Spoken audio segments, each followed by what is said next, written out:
Now, in the games that Curry played, the offense was 15 points per 100 possessions better with him on the floor. It was a small 9-game sample on the other end, but the Spurs with Kawhi on the floor boasted a defensive efficiency figure that would have been the best in the league. Which absence is the bigger loss, Steph or Kawhi?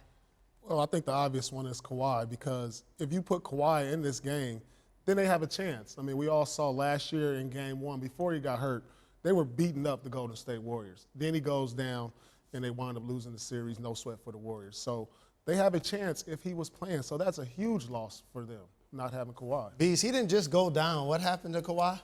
Well, there's a thing that Zaza Pachulia does sometimes.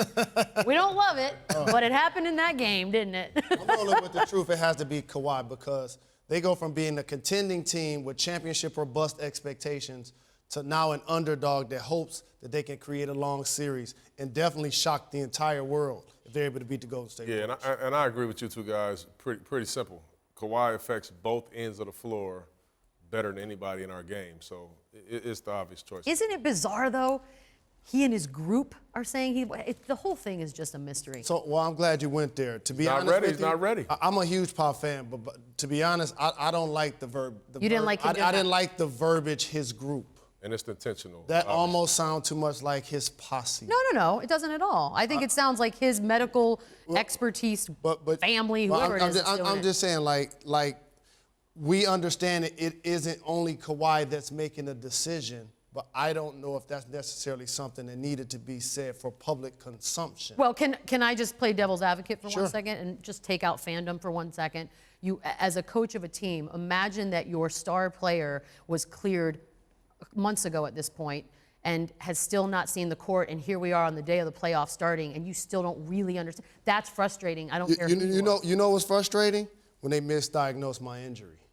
When they tell me I'm able to come back and I'm ready to go, I come into the lineup, I play approximately 9 games this year, and all of a sudden I'm not ready to go.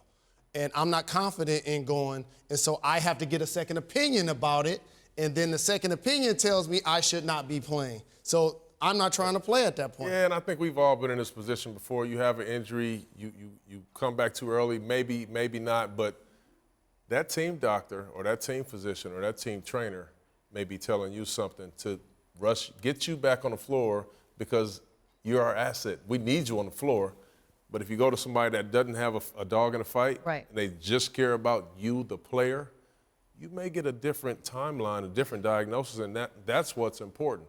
All you want, really, because if Kawhi comes back in this series, they maybe still can't win it, because he may not be the Kawhi that we seen last year when he went down. You want him healthy for next season, where he's maybe the best player or one of the top couple players in the league again. That's absolutely right. We all saw what happened to Isaiah Thomas. I mean, he was misdiagnosed. Good point. Came back, and obviously he had problems with his hip to where he ended up getting surgery still at the end of the year, and it really cost him a lot of money by not being able to be out there and perform. So, you know, we'll see how he returns from that injury, but I'm sure Kawhi is thinking along those terms. But also, it continues to be in our face for public consumption.